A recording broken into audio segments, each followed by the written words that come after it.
জাতীয় ঐকমত্য কমিশনের বৈঠকের সর্বশেষ খবর জানাতে রাজধানীর ফরেন সার্ভিস একাডেমি থেকে যুক্ত হচ্ছেন আমাদের স্টাফ করেসপন্ডেন্ট নাজিবুর রহমান। নাজিব, এখনো তো বৈঠক চলছে, তো কোন কোন রাজনৈতিক দল কথা বলেছেন?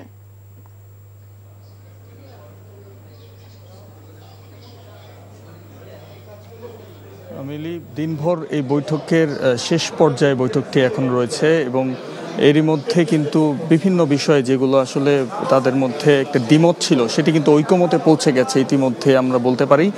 অর্থাৎ কিছু কিছু ক্ষেত্র ছাড়া অন্যান্য বেশিরভাগ প্রধান যেই দ্বিমতগুলো ছিল সেগুলোর মধ্যে কিন্তু তারা সব রাজনৈতিক দলই মোটামুটি একমত বলা যায়।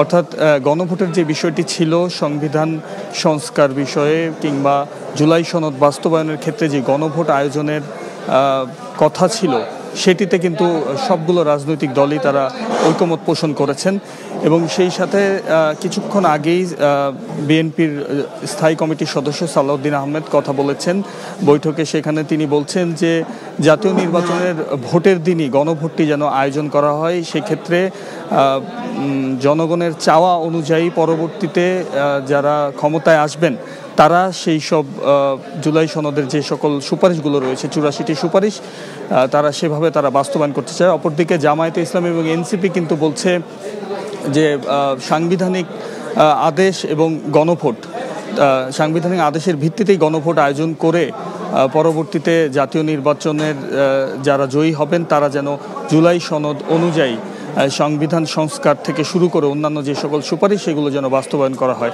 অর্থাৎ গণভোটের ব্যাপারে কিন্তু প্রত্যেকটি রাজনৈতিক দলই একমত পোষণ করেছেন এখন পর্যন্ত।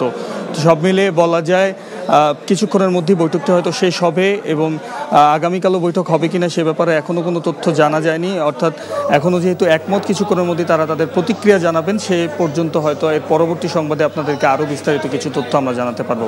মিলি। দর্শক, জানছিলাম জাতীয় ঐকমত্য কমিশনের সর্বশেষ খবর। বান্ডেল থাকলে প্রতি সেনমানিতে টাকা বাঁচবে। বিকাশ সেনমানি বান্ডেল কিনে জিতুন প্রতি লেনদেনে। এতদিন শুনছি চান্দে অমাবস্যা লাগে, আজকে দেখলাম শুরুতে অমাবস্যা লাগে।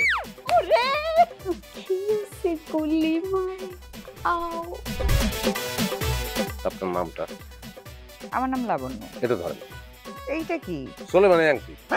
ভয় পেলে নাকি সিরিয়াস? দুইটা খেজুর কাটা নিয়ে চক্ষু দুইটা উঠানো হইলে আমারে দান করে দিন। কারো পৌষ মাস আর কারো সর্বনাশ। নাই রে নাই, আমার বাপে নাই। এই হারামজাদা, হাতে কি গ্রামের মাসে তোর আটকা জলিল কর। আমার ঘরে তিনটা বউ এতিম হয়ে যেতাম। বস্তালা আবার ঢুকা। এই